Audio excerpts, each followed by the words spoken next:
रात की अंतिम सांसें अब शांत होने लगी हैं।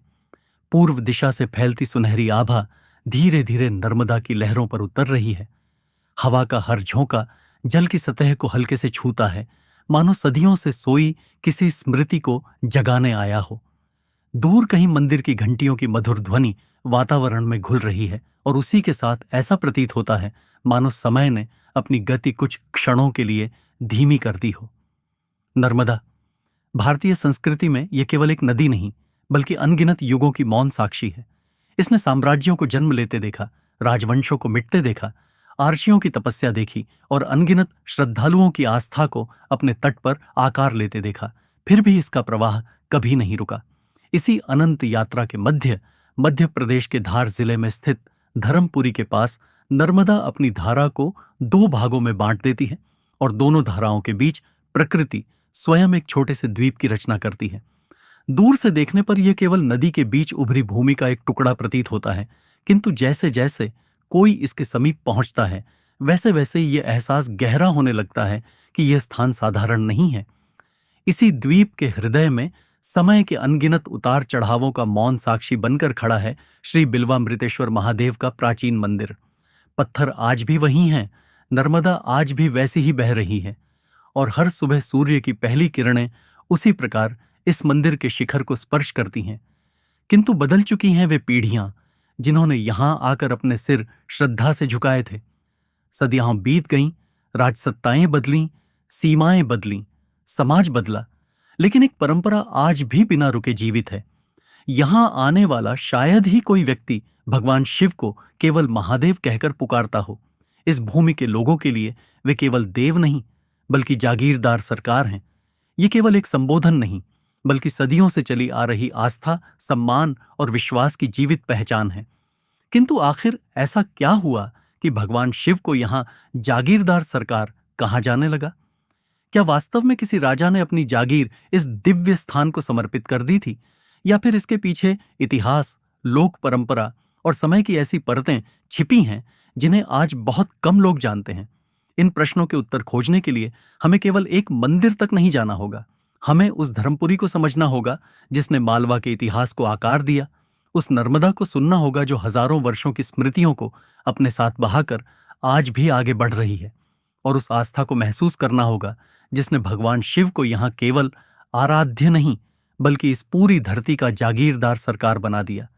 यहीं से आरंभ होती है भेंट, बिल्वामृतेश्वर महादेव की वह ऐतिहासिक यात्रा जहां हर पत्थर एक कथा कहता है, हर लहर एक स्मृति संजोए हुए है और हर श्रद्धालु उस परंपरा का साक्षी बन जाता है जो समय के साथ कभी पुरानी नहीं हुई।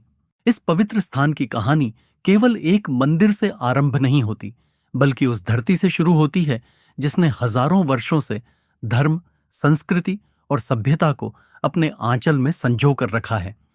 आज जिसे हम धर्मपुरी के नाम से जानते हैं, वह प्राचीन काल से नर्मदा तट पर बसे उन महत्वपूर्ण नगरों में गिना जाता रहा है जहां आर्षियों की तपस्या, साधकों की साधना और यात्रियों के विश्राम ने समय के साथ एक समृद्ध सांस्कृतिक विरासत का निर्माण किया।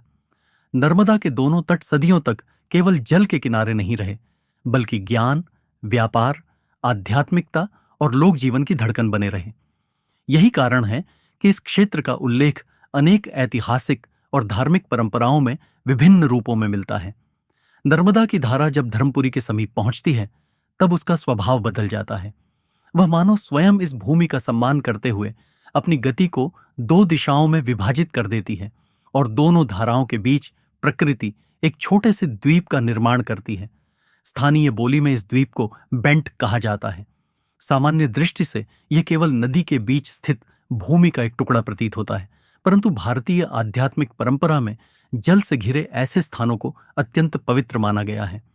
संभवतः यही कारण था कि प्राचीन साधकों ने इस शांत और एकांत स्थल को तप, ध्यान और शिव आराधना के लिए उपयुक्त माना। समय के साथ इसी द्वीप पर भगवान शिव की उपासना का केंद्र विकसित हुआ, जिसे आज हम श्री बिल्वामृतेश्वर महादेव मंदिर के रूप में जानते हैं। बिल्वामृतेश्वर नाम अपने भीतर गहरा आध्यात्मिक अर्थ समेटे हुए है। शिव पुराण और शैव परंपरा में बिल्वपत्र को भगवान शिव का अत्यंत प्रिय अर्पण माना गया है। लोक मान्यता है कि इस स्थान पर बेल वृक्षों की प्रचुरता थी और शिवलिंग का अभिषेक तथा पूजा मुख्यतः बिल्व पत्रों से ही की जाती थी। इसी परंपरा ने समय के साथ इस पावन स्थान को बिल्वामृतेश्वर की पहचान प्रदान की। यहाँ की धार्मिक मान्यताओं में महर्षि दधीचि का नाम भी अत्यंत श्रद्धा के साथ लिया जाता है। स्थानीय परंपरा के अनुसार इस क्षेत्र को उनकी तपस्थली माना जाता है। यद्यपि इस संबंध में प्रत्यक्ष ऐतिहासिक प्रमाण सीमित हैं, फिर भी पीढ़ियों से चली आ रही यह मान्यता आज भी श्रद्धालुओं की आस्था का महत्वपूर्ण आधार बनी हुई है।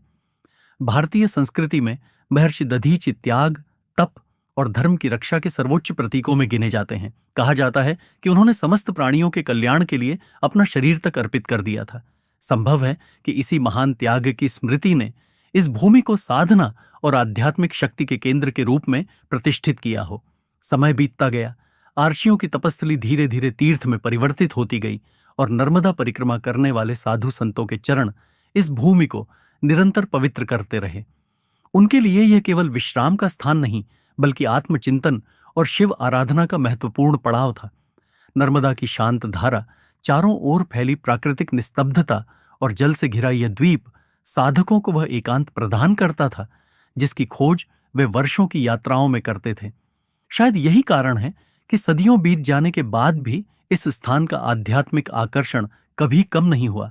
लेकिन जैसे जैसे इस तीर्थ की ख्याति बढ़ती गई, वैसे वैसे इसके साथ एक ऐसी परंपरा भी जुड़ती चली गई जिसने इसे भारत के अनेक शिवधामों से अलग पहचान दी।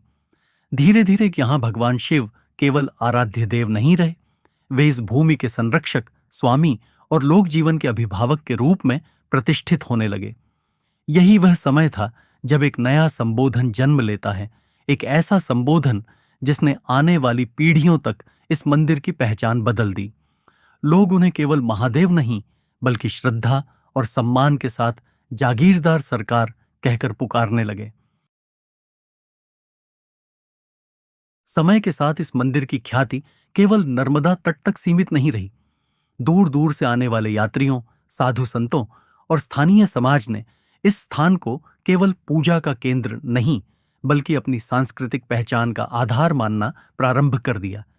इसी काल में एक ऐसी परंपरा आकार लेने लगी जिसने इस मंदिर को भारत के असंख्य शिवालयों से अलग पहचान दी। यहाँ भगवान शिव को केवल देवता के रूप में नहीं देखा गया, बल्कि इस संपूर्ण क्षेत्र के वास्तविक संरक्षक और अधिपति के रूप में सम्मान दिया जाने लगा। धीरे धीरे लोगों की वाणी में एक नया संबोधन जन्मा, जागीरदार सरकार। पहली बार सुनने पर यह नाम किसी राजा या किसी सामंत का प्रतीत होता है, किंतु धर्मपुरी की लोक परंपरा में यह संबोधन स्वयं भगवान शिव के लिए प्रयोग किया जाता है। स्थानीय जनश्रुतियों के अनुसार इस क्षेत्र का वास्तविक स्वामी कोई मनुष्य नहीं, बल्कि स्वयं बिल्वामृतेश्वर महादेव हैं और मनुष्य केवल उनके सेवक हैं। यही विचार समय के साथ लोगों की आस्था में इतना गहरा उतर गया कि गांवों के सामाजिक और धार्मिक आयोजनों में भी भगवान को सर्वोच्च स्वामी मानकर स्मरण किया जाने लगा। यही कारण है कि आज भी अनेक श्रद्धालु मंदिर में प्रवेश करते समय सहज ही कहते हैं, जागीरदार सरकार के दरबार में चलो। यद्यपि इस परंपरा की सटीक शुरुआत का कोई शिलालेख या अभिलेख उपलब्ध नहीं है, फिर भी स्थानीय समाज इसे पीढ़ियों से उसी श्रद्धा के साथ आगे बढ़ाता आया है। इतिहास हमें कई बार यह सिखाता है कि हर परंपरा पत्थरों पर नहीं लिखी जाती। कुछ परंपराएं लोगों की स्मृतियों में जीवित रहती हैं। यही लोक स्मृति किसी स्थान की सांस्कृतिक पहचान बन जाती है। बिल्वामृतेश्वर महादेव का यह मंदिर भी उसी जीवित परंपरा का उदाहरण है, जहां इतिहास और लोक विश्वास एक दूसरे के विरोधी नहीं, बल्कि पूरक बनकर दिखाई देते हैं। जब किसी समाज की अनेक पीढ़ियां एक ही विश्वास को समान आदर के साथ स्वीकार करती रहती हैं, तो वह केवल कथा नहीं रह जाती, वह उस समाज की सांस्कृतिक विरासत बन जाती है। मंदिर के वर्तमान स्वरूप को देखने पर भी समय की अनेक परतें दिखाई देती हैं। स्थापत्य में प्राचीन शिल्प परंपरा की झलक मिलती है, जबकि समय समय पर हुए जीर्णोद्धार ने इसे आज तक सुरक्षित बनाए रखा है। गर्भगृह में विराजमान शिवलिंग के सामने खड़े होकर जब श्रद्धालु नर्मदा की ओर देखते हैं, तो ऐसा अनुभव होता है मानो जल, वायु और आस्था तीनों एक साथ भगवान शिव की आराधना कर रहे हों। वर्षा ऋतु में जब नर्मदा का जलस्तर बढ़ता है और चारों ओर जल ही जल दिखाई देता है, तब यह मंदिर किसी द्वीप पर स्थित साधारण देवालय नहीं, बल्कि जल के मध्य खड़े एक दिव्य प्रतीक के रूप में दिखाई देता है। शायद यही दृश्य सदियों से आने वाले यात्रियों को आकर्षित करता रहा है। इसी पवित्र वातावरण ने नर्मदा परिक्रमा की परंपरा से इस मंदिर का संबंध और भी गहरा कर दिया। नर्मदा परिक्रमा केवल एक यात्रा नहीं, बल्कि तप, संयम और आत्मानुशासन की साधना मानी जाती है। परिक्रमा करने वाले अनेक साधु संत इस स्थान पर पहुंचकर विश्राम करते, भगवान बिल्वामृतेश्वर का दर्शन करते और पुनः अपनी यात्रा आगे बढ़ाते रहे। उनके अनुभवों और कथाओं ने भी इस मंदिर की महिमा को दूर दूर तक पहुंचाया। इस प्रकार यह स्थान केवल धर्मपुरी का नहीं रहा, यह संपूर्ण नर्मदा तट की आध्यात्मिक यात्रा का एक महत्वपूर्ण पड़ाव बन गया। किंतु किसी भी तीर्थ की वास्तविक पहचान केवल उसके इतिहास से नहीं बनती, उसे जीवित रखती है वहां की निरंतर चलती हुई आस्था। सुबह की पहली आरती से लेकर रात्रि की अंतिम घंटी तक, सावन के पावन दिनों से लेकर महाशिवरात्रि के विराट उत्सव तक, आज भी यहां वही श्रद्धा दिखाई देती है जिसने सदियों पहले इस स्थान को सुगम और पवित्र बनाया था। बदलते समय ने लोगों के जीवन की गति अवश्य बदल दी, किंतु बिल्वामृतेश्वर महादेव के प्रति विश्वास कभी नहीं बदला। यही विश्वास इस मंदिर की सबसे बड़ी शक्ति है और शायद यही कारण है कि नर्मदा की लहरों के बीच खड़ा यह प्राचीन शिवालय आज भी उतनी ही शांति और गरिमा के साथ समय का साक्षी बना हुआ है जितना सदियों पहले रहा होगा। बैंड बिल्वामृतेश्वर महादेव, जिन्हें इस क्षेत्र के लोग श्रद्धा से जागीरदार सरकार कहते हैं, केवल एक मंदिर नहीं है। वे नर्मदा की अविरल धारा, धर्मपुरी की प्राचीन सांस्कृतिक स्मृतियों और पीढ़ियों से चली आ रही लोक आस्था के ऐसे संगम का प्रतीक हैं जिसने समय के असंख्य परिवर्तनों के बाद भी अपनी पहचान को सुरक्षित रखा है। यही इस पावन धाम की सबसे बड़ी शक्ति है, यही इसकी सबसे बड़ी विरासत है और शायद यही कारण है कि नर्मदा की प्रत्येक लहर आज भी मानो एक ही संदेश दोहराती है। समय बदल सकता है, लेकिन श्रद्धा कभी पुरानी नहीं होती। यदि आपको इतिहास के ऐसे ही अनछुए अध्याय, भारत की प्राचीन धरोहरों की प्रामाणिक जानकारी और हमारी सांस्कृतिक विरासत से जुड़ी शोधपरक डॉक्यूमेंट्री पसंद आती हैं, तो डॉक्टर ओम प्रकाश मारू के साथ इस ऐतिहासिक यात्रा में जुड़े रहिए, क्योंकि हमारी अगली यात्रा हमें फिर किसी ऐसे स्थान पर ले जाएगी जहां पत्थर मौन होंगे, लेकिन इतिहास स्वयं बोल रहा होगा।